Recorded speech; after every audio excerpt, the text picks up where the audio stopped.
ہادیو رہنما ہمارے علماء، ہو کبھی درپیش جو کوئی مسئلہ، پوچھ لیں حاضر ہوں ہم ان کی بارگاہ۔ الحمد للہ رب العالمین والصلاة والسلام علی سید المرسلین، اما بعد فاعوذ باللہ من الشیطان الرجیم، بسم اللہ الرحمن الرحیم۔ الصلاة والسلام علیک یا رسول اللہ وعلی آلک و اصحابک یا حبیب اللہ، الصلاة والسلام علیک یا نبی اللہ وعلی آلک و اصحابک یا نور اللہ۔ مدنی چینل کے ناظرین، پروگرام دارالافتاء اہل سنت میں آپ کو خوش آمدید کہتے ہیں۔ اللہ رب العالمین ہم سب کو دین متین کے احکامات پر عمل پیرا ہونے کی توفیق عطا فرمائے۔ ہمارے پیارے نبی صلی اللہ تعالی علیہ وآلہ وسلم کا فرمان عظمت علی شان ہے، زینوا مجالسکم بالصلاۃ علیہ فإن صلاتکم علیہ نور لکم یوم القیامہ۔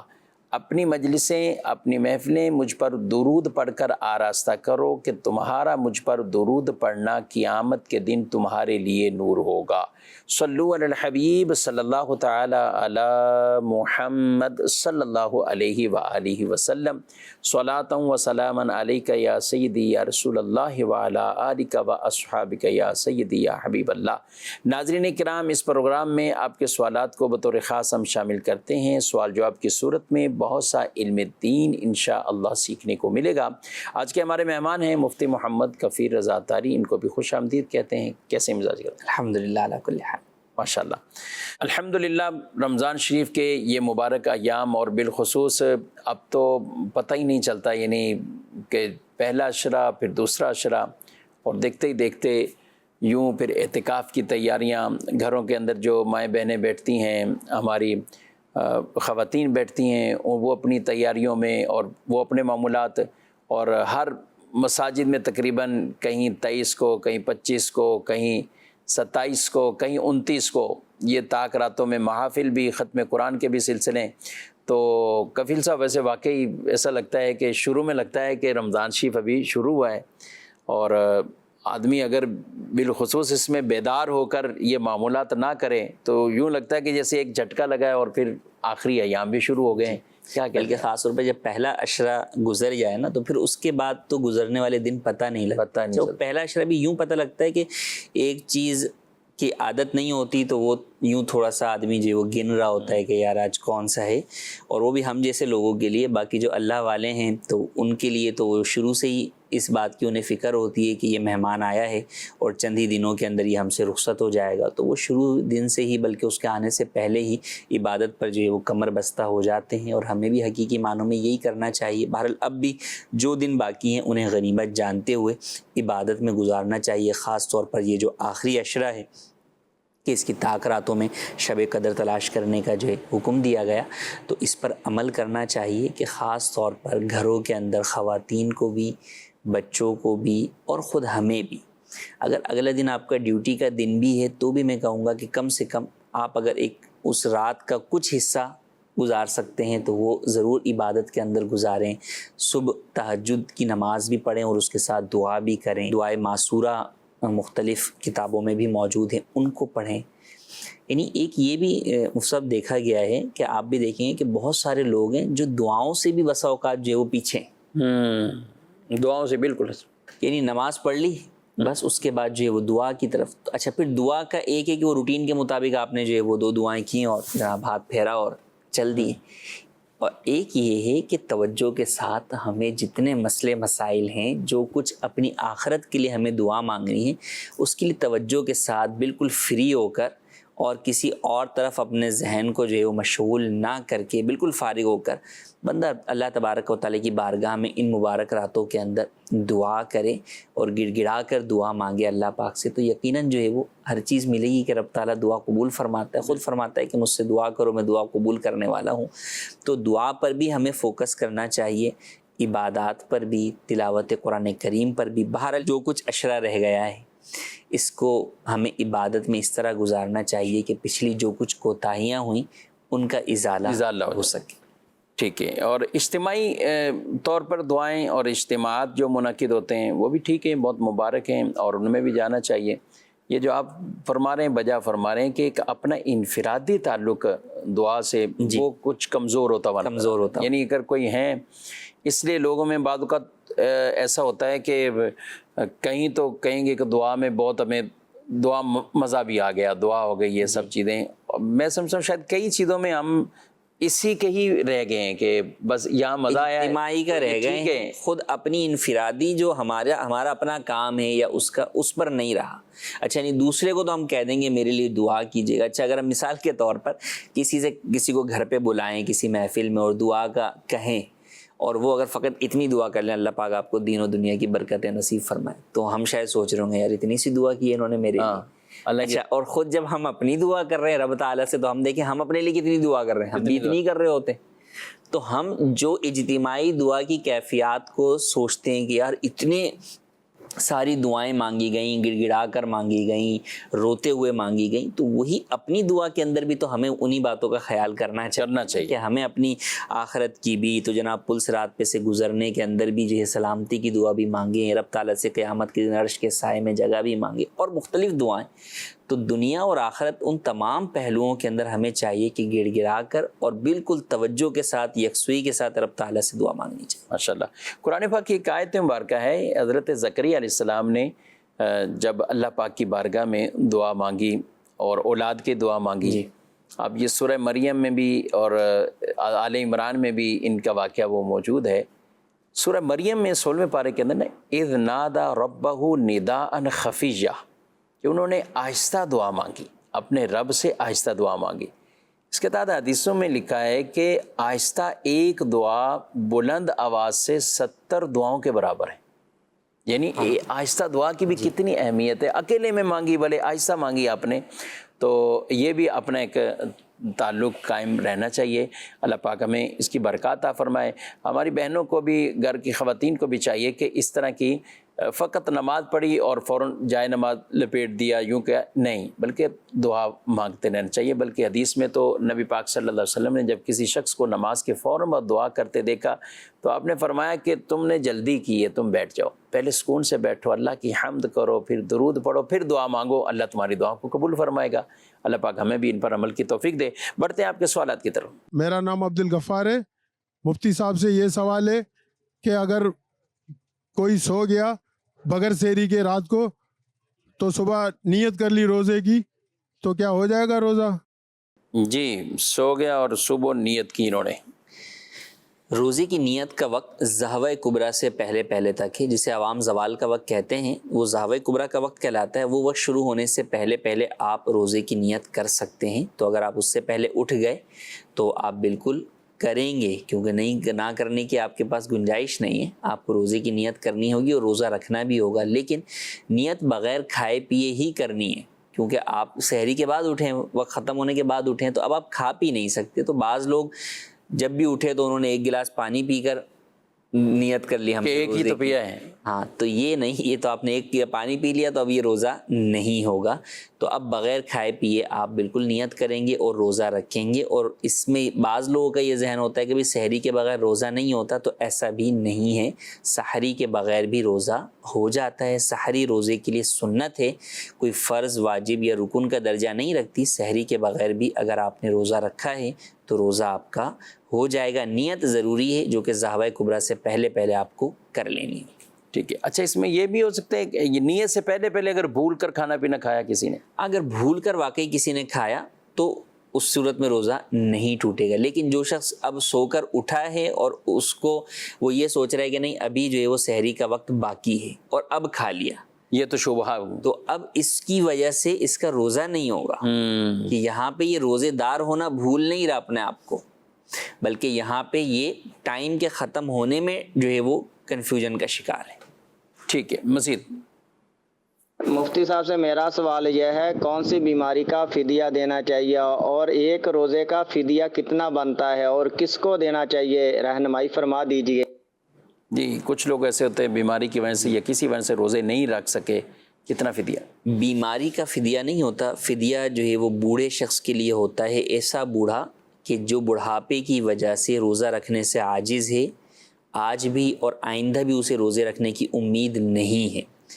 اور نہ سردی میں رکھ سکتا ہے، نہ گرمی میں، نہ لگاتار روزے رکھ سکتا ہے، نہ ہی چھوڑ چھوڑ کے روزے رکھ سکتا ہے، کسی بھی طریقے سے وہ روزے پر قادر نہیں ہے اور اس کی یہ حالت بڑھاپے کی وجہ سے ہے، ایسا شخص شیخ فانی کہلاتا ہے۔ اس کے لیے اجازت ہے کہ یہ ہر روزے کے بدلے میں ایک فدیہ ادا کرے گا۔ فدیہ ایک صدقہ فطر کی مقدار ہوتی ہے، 2 کلو گندم یا اس کا آٹا یا اس کی قیمت، یا کشمش کھجور سے آپ دے رہے ہیں تو 4 کلو اس کی مقدار ہے۔ اس میں کچھ مقدار کم ہے، ایک راؤنڈ فیگر کے لیے میں نے آپ کو بتایا کہ 2 کلو اور 4 کلو۔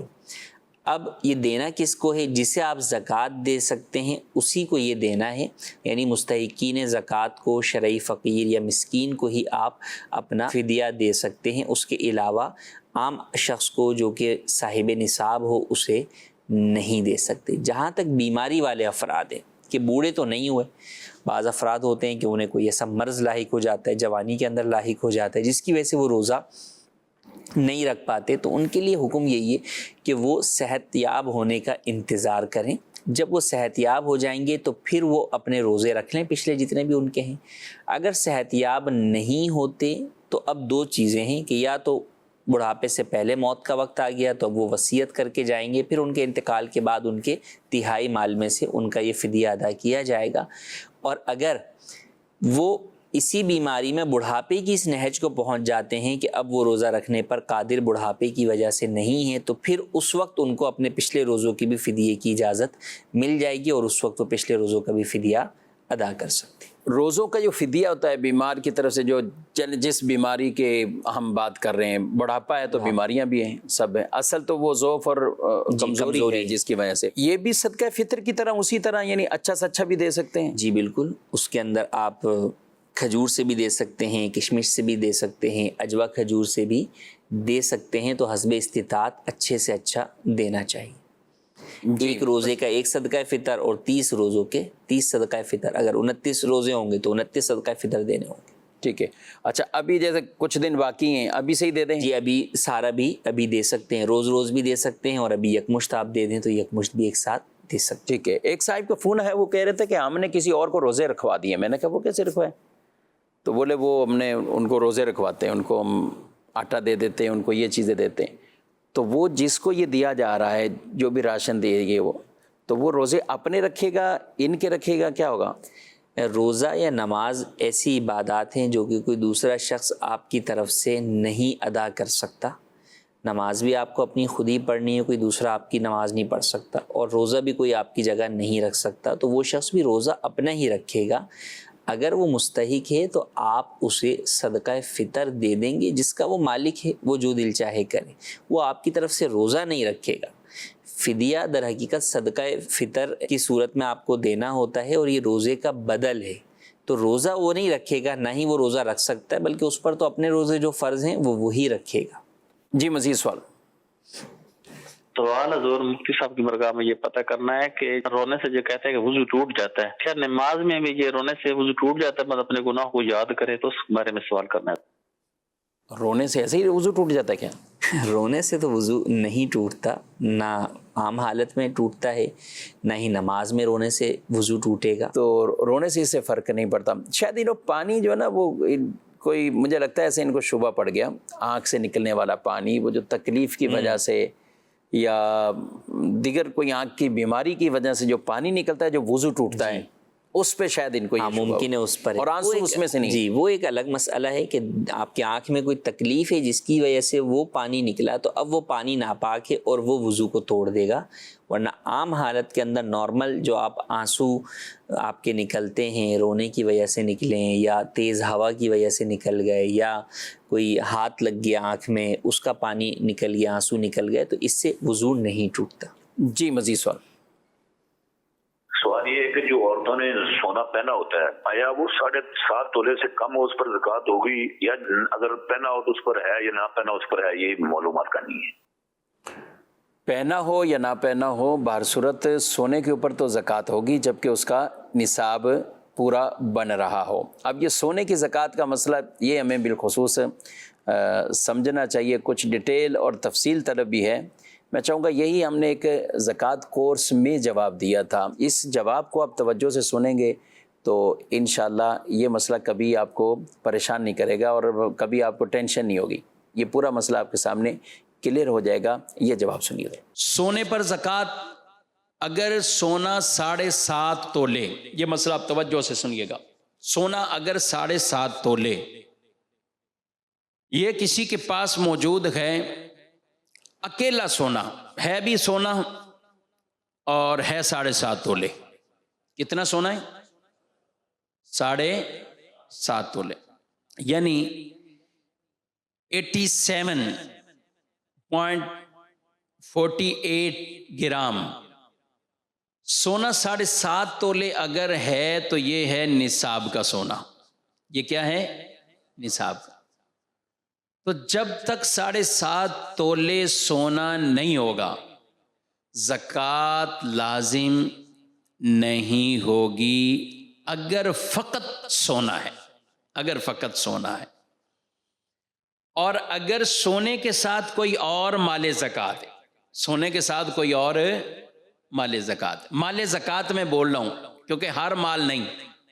اب کسی کے پاس 3 تولے سونا ہے اور اس کے ساتھ اس کے پاس چاندی نہیں، اس کے پاس کرنسی رقم کیش نہیں، پرائز بانڈ نہیں، مال تجارت نہیں، تو زکوٰۃ لازم بھی نہیں.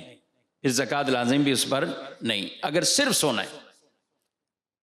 اور اگر کسی کے پاس سونے کے ساتھ ساتھ دوسرا مال زکوٰۃ موجود ہے، یعنی اس کے پاس کچھ چاندی ہے، کرنسی ہے، مال تجارت ہے، تو پھر ان دونوں مال کو آپس میں ملا لیا جائے گا.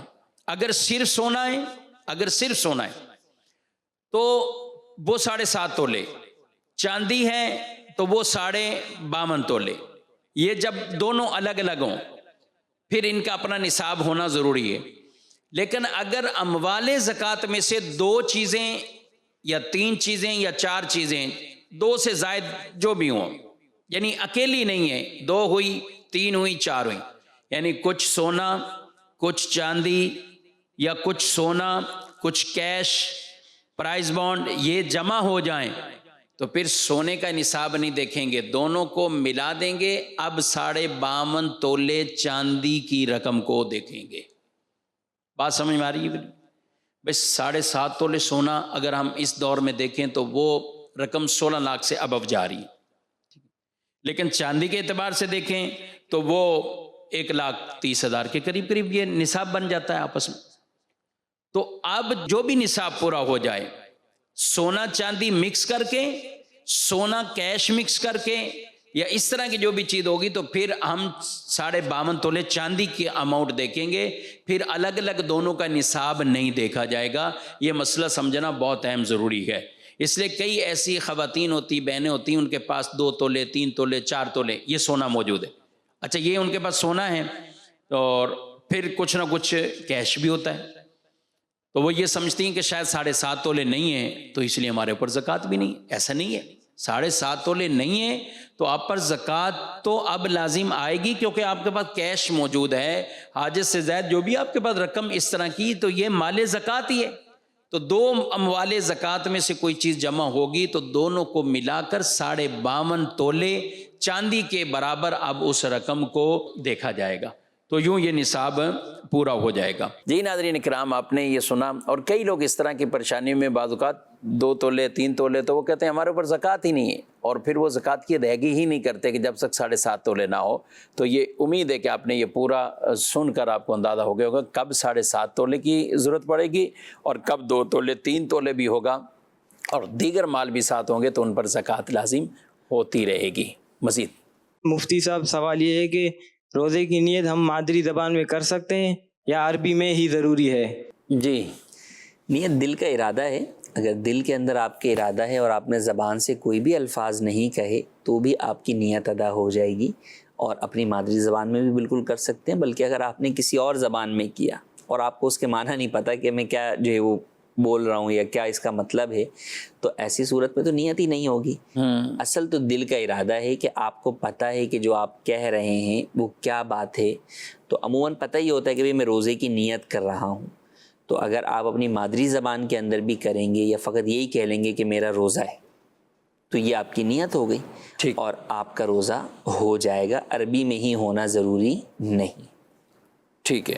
اچھا، رات میں جیسے نیت ہوتی ہے کہ روزہ رکھنا ہے، جیسے ہم اس طرح کا سوال پہلے بھی ڈسکس کیا ہے، اب رات میں نیت ہے روزہ رکھنا ہے، تو اب بھی اس کو صبح زوال کے وقت تک ہی یہ گنجائش ہے یا وہ نیت ہے اس کی اس کے اوپر روزہ رکھنا ہے؟ اٹھے نہیں ہے، نیت موجود ہے، اگرچہ نہ اٹھ رہا ہے تو زیادہ پتہ چل جاتا ہے وہ نیت کہ بھائی چلے سحری کر لی، لیکن اگر رات میں بھی اس کی نیت ہے کہ بھائی میرا کل کا روزہ ہے، تو اب ایسی صورت کے اندر وہ روزے سے ہی ہے۔ اب ایسی صورت میں جب وہ اٹھا، سحری کا وقت اگرچہ گزر گیا، وہ روزے سے ہے، بغیر کھائے پیے وہ اپنا روزہ مکمل کر سکتا ہے۔ جی، مزید سوال۔ میں محمد عاقل شمسی کراچی سے بات کر رہا ہوں۔ میں نے مفتی صاحب سے یہ سوال پوچھنا ہے کہ جیسے زکوٰۃ میں نکالتا ہوں، اس زکوٰۃ کی مد میں سے کسی غریب کو میں راشن ڈلوا سکتا ہوں یا زکوٰۃ جو ہے مطلب پورے پیسے ہی دے سکتا ہوں؟ جزاک اللہ خیرہ۔ جی، زکوٰۃ میں رقم دینا ضروری نہیں ہے، آپ راشن بھی کسی شخص کی ملکیت میں دے سکتے ہیں، اسی طرح کپڑا آپ کسی غریب مستحق زکوٰۃ کو دے سکتے ہیں، یا اور کوئی بھی سامان ہے، وہ کوئی بھی مال آپ اسے دے سکتے ہیں، آپ کی زکوٰۃ ادا ہو جائے گی۔ ہاں، بس اس بات کا خیال کرنا ہے کہ جو آپ زکوٰۃ کی اپنی کیلکولیشن کر رہے ہیں اس میں اس چیز کی مارکیٹ ویلیو کا اعتبار ہوگا۔ آپ جو راشن دے رہے ہیں مارکیٹ میں اگر اس کی ویلیو 2000 ہے، تو اگرچہ آپ نے 2200 کا خریدا ہو تو 2000 کی آپ کی زکوٰۃ ادا ہوگی، اور اس کے برعکس بھی ہو سکتا ہے کہ آپ نے ڈسکاؤنٹ میں کہیں سے 1800 کا خرید لیا ہے، لیکن مارکیٹ کے اندر اس کی جو پرائز ہے وہ 2000 ہے، تو آپ کی زکوٰۃ 2000 ادا ہو جائے گی۔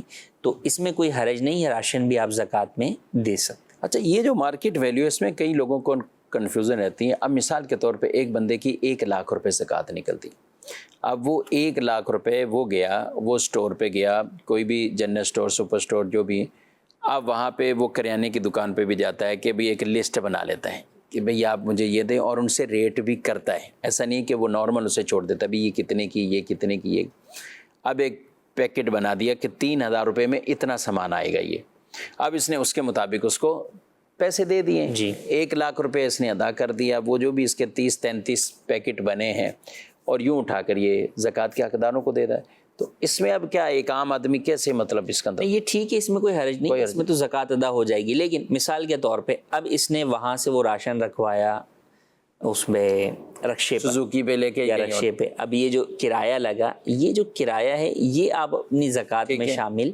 نہیں کر سکتے۔ صحیح ہے، تو باقی ٹھیک ہے، مارکیٹ کے اعتبار سے اس نے وہ سارا تول بھاؤ کر کے جو ہے اور وہ ادا کر رہا ہے، تو زکوٰۃ ادا ہو جائے گی، ادا ہو جائے گی۔ یہ بہت اچھی بات آپ نے کہ سوزوکی میں یا کہیں بھی آپ لے کے جا رہے ہیں، ایسے کچھ لوگ ہیں کہ جو ایک بڑے سسٹم کے تحت یہ کام کرتے ہیں، تو وہ کہتے ہیں ہمارے تو ملازمین بھی ہیں، اچھا کام راشن بانٹنے کا ہے، کام تک جو ملازمین ہیں یا انہوں نے افراد رکھے ہوئے ہیں کہ یار یہ ذمہ داری سے جا کے فلاں علاقے میں یہ تقسیم کر کے آئیں گے یا دے کے آئیں گے، تو ان کو کچھ جو اخراجات، ملازمین کی بھی تنخواہ کو آپ اپنی زکوٰۃ میں شمار نہیں کر سکتے، بھلے وہ راشن بانٹنے کا ہی ملازم ہو، اگرچہ راشن بانٹنے کا ہی ملازم۔ یہ بہت اہم پوائنٹ ہوتے ہیں ناظرین کرام، ان کا ہمیں خیال رکھنا چاہیے۔ بعض اوقات ہم روڈوں پہ لگے ہوئے بڑے بڑے دسترخوانوں کو دیکھ رہے ہوتے ہیں اور اس سے متاثر بھی ہو رہے ہوتے ہیں۔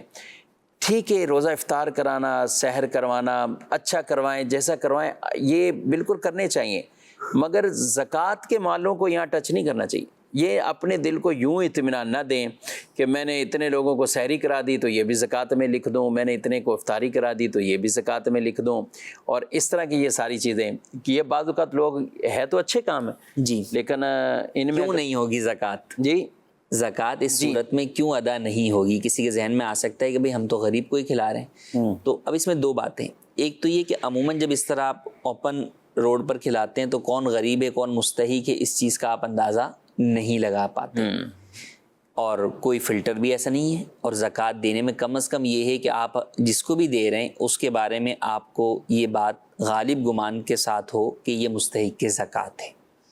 دوسری بات یہ کہ زکوٰۃ میں شرط یہ ہے کہ مالک بنا دیا جائے سامنے والے کو۔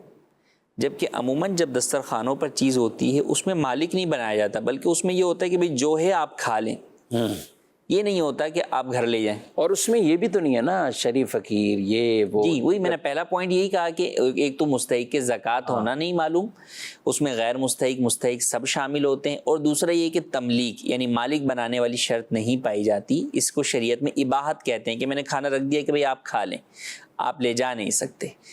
ہاں اگر میں آپ کو مثال کے طور پر 5 کلو بریانی پیک کر کے آپ کی ملک کر دوں کہ یہ لے جناب آپ جو ہے وہ لے جائیں، اور آپ مستحق ہیں تو زکوٰۃ میری اتنی ادا ہو جائے گی. ٹھیک، لیکن مستحق ہونا شرط ہے. یہ کیسے ہوگا؟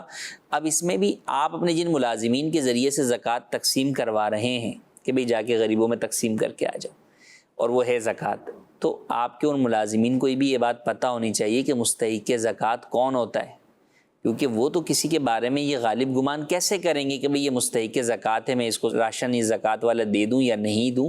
تو لہٰذا پہلے وہ اتنے سمجھدار ہوں، اس طرح کے دینی معاملات اور مسائل کو وہ جانتے ہوں، پھر ہی یہ کام ان کے سپرد کریں، ورنہ آپ کی زکوٰۃ ضائع ہو سکتی ہے. جی ان چیزوں میں واقعی بعض کا کام اچھے لگ رہے ہوتے ہیں. ہاسپٹل بھی ہمیں لگ رہا ہوتا ہے، ہاسپٹل چلے بات چلی تو ہاسپٹل کے حوالے سے بھی یعنی کچھ لوگوں کو یہ بھی دلچسپی ہوتی ہے کہ یار ہاسپٹل کے جو کام ہیں، اور چاہے وہ سرکاری ہاسپٹل ہو یا نارمل کوئی ہاسپٹل ہو، ویلفیئر کا کوئی ہاسپٹل چل رہا ہو، تو اس میں بھی ہوتا ہے کہ یار ان کی ہیلپ کریں، اور وہ وصول بھی کر رہے ہوتے ہیں.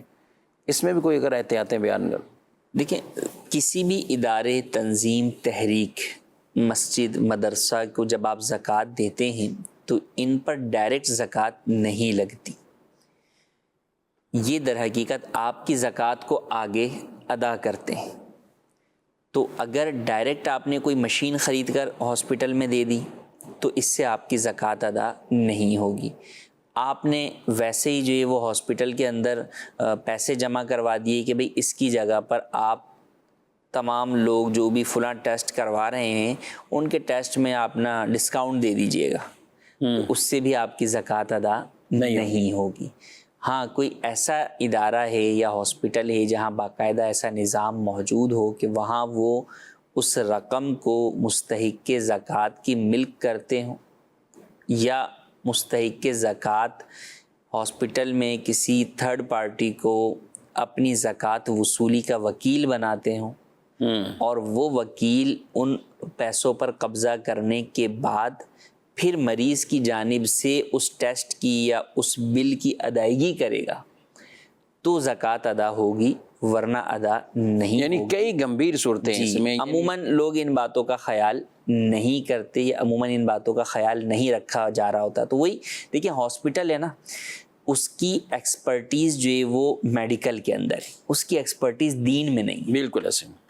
اسی طریقے سے کوئی اور ویلفیئر کا ادارہ ہے تو آپ یہ دیکھ لیں کہ اس ویلفیئر کے ادارے کی بنیاد کس پر ہے.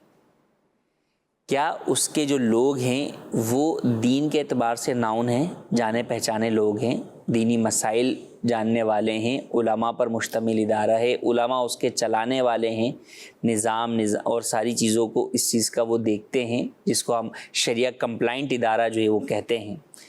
تو پھر ہی آپ ان کے حوالے زکوٰۃ کیجئے کہ جو شریعت کے مطابق آپ کی زکوٰۃ آگے ادا کریں گے. عموماً ایسا نہیں ہوتا. آپ یہ دیکھتے ہیں کہ بھئی فلاں شخص جو ہے وہ بڑا کام کر رہا ہے، وہ اس کی جگہ جگہ میں جاتا ہوں تو اس کے دسترخوان جگہ جگہ لگے ہوتے ہیں، جہاں بھی جا رہا ہوں تو وہ غریبوں کے اندر چیزیں تقسیم کر رہا ہے، لیکن اس کی اپنی ورتھ ویلیو دین کے اعتبار سے کوئی بھی نہیں ہے. تو ایسے کو ہرگز اپنی زکوٰۃ نہ دیں کہ اس طرح آپ کی اپنی زکوٰۃ ضائع ہو سکتی ہے.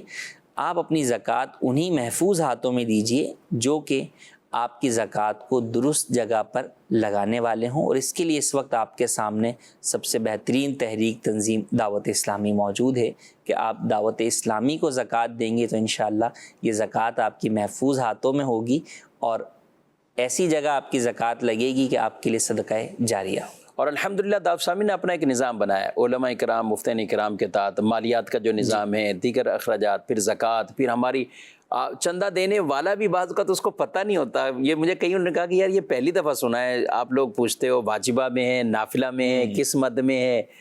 تو میں نے ان کو کہا کہ یہ دعوت اسلامی کا آپ شکریہ ادا کریں کہ اس طور پر یہ بھی اویئرنیس دے دی ہے کہ ہمارا ہر دیا جانے والا پیسہ وہ وہ کس زمرے میں آئے گا، تو اس کو اسی طرح خرچ کریں.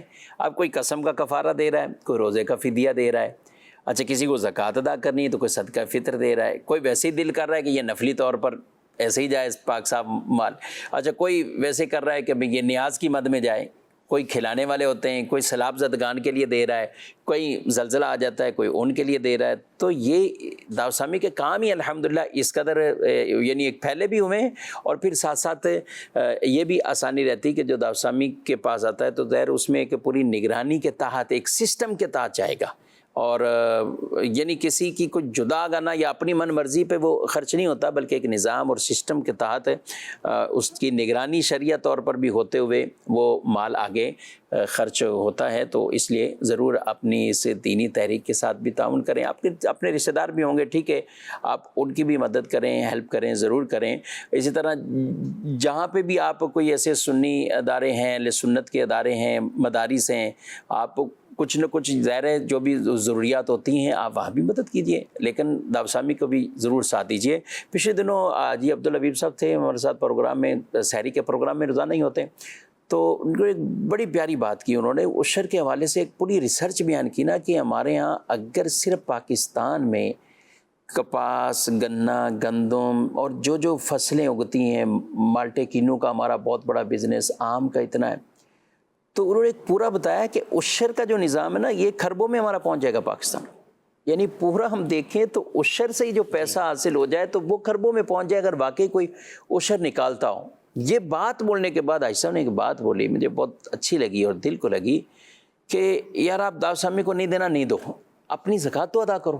جی اتنے ایسے مالدار آپ کہیں کہ بھئی آپ لوگ اتنا اس لیے بتا رہے ہیں کہ آپ دعوت اسلامی کو دے دیں. اگر بالفرض آپ کو کوئی اور حقدار لگتا ہے، کہیں اور آپ کا مصرف بنتا ہے، آپ اپنی آخرت تو نہ تباہ کریں، ہم تو آپ کو دینی مسئلہ بتا رہے ہیں.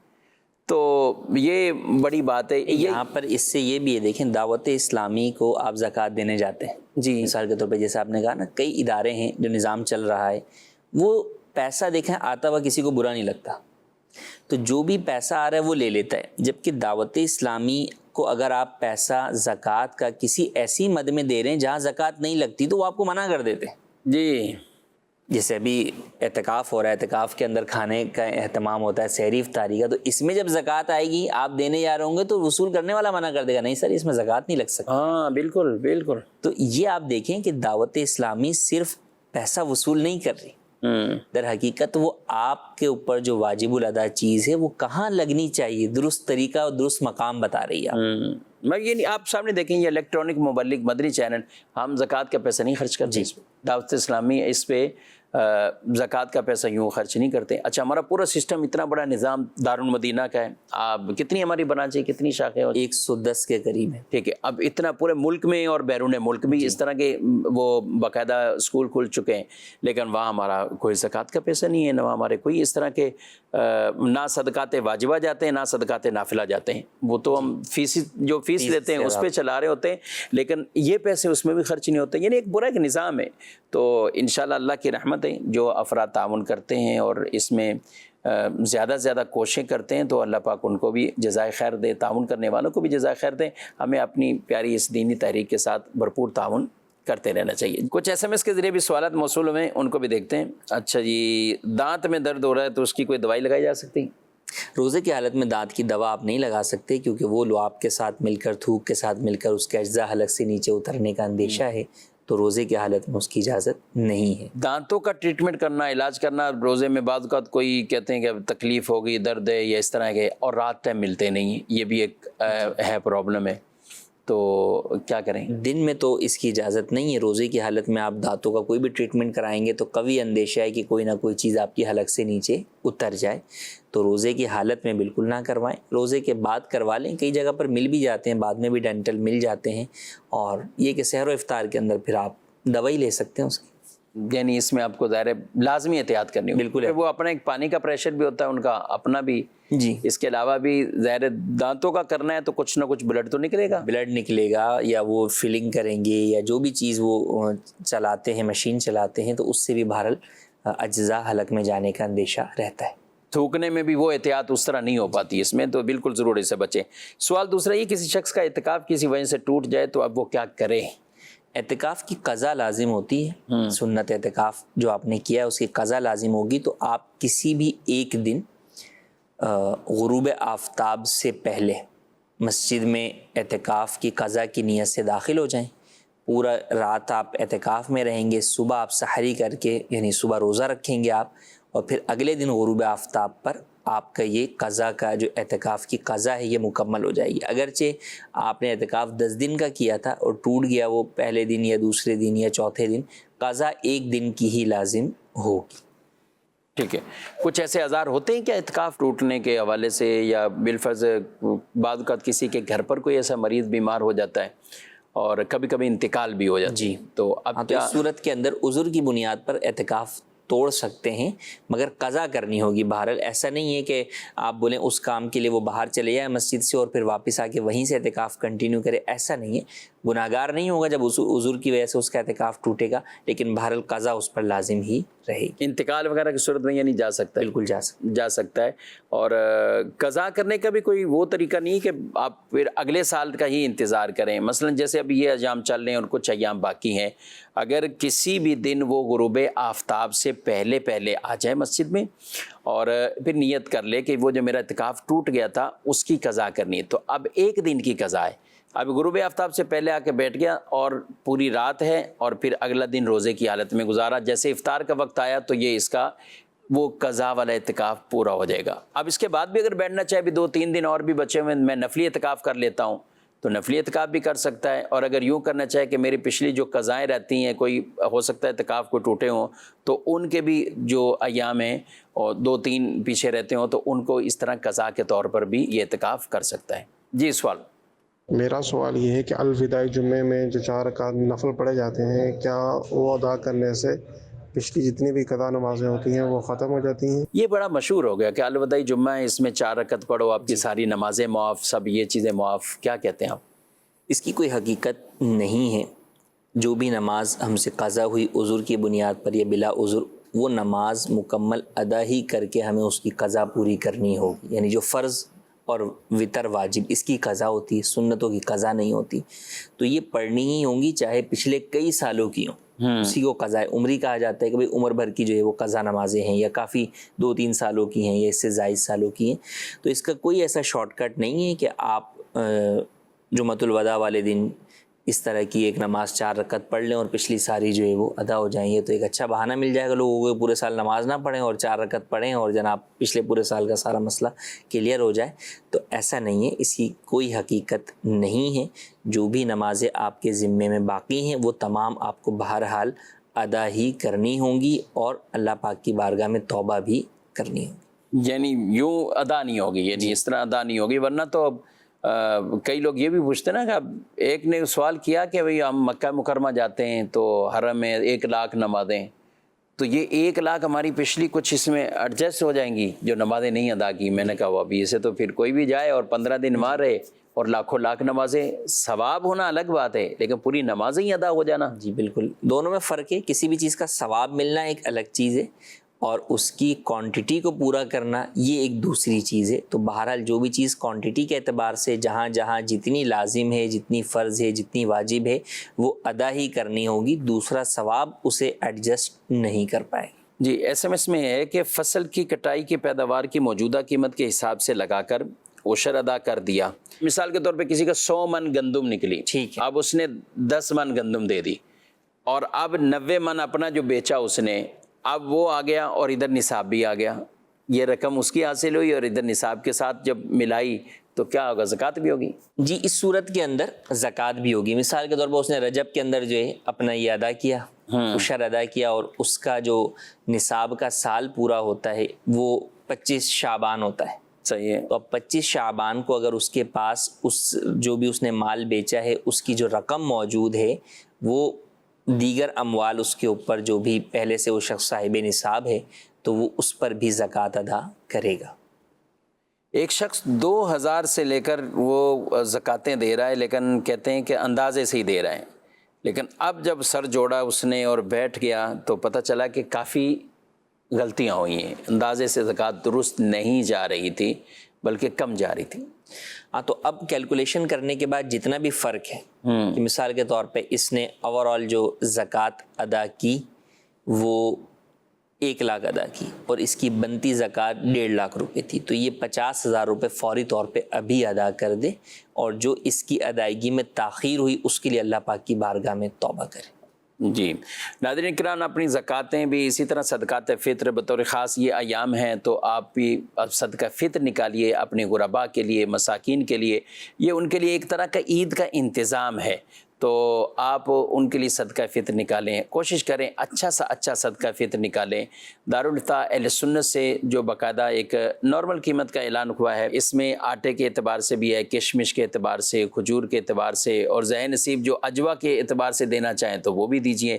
تو اچھا سا اچھا صدقہ فطر نکالیے تاکہ اس کی برکتیں ہم سب کو نصیب ہو جائیں، اور جن مصارف میں چلی جائے تو ان کے لیے بھی کوئی عید کا اچھا اہتمام اور انتظام ہو جائے. ناظرین کرام، پروگرام آپ نے ملاحظہ کیا ہے اور ہمارے پروگرام کا وقت اپنے اختتام کو پہنچا ہے. آپ سے اجازت چاہتے ہیں، فی امان اللہ. ہادی و رہنما ہمارے علماء، ہو کبھی درپیش جو کوئی مسئلہ، پوچھ لیں حاضر ہوں ہم ان کی بارگاہ.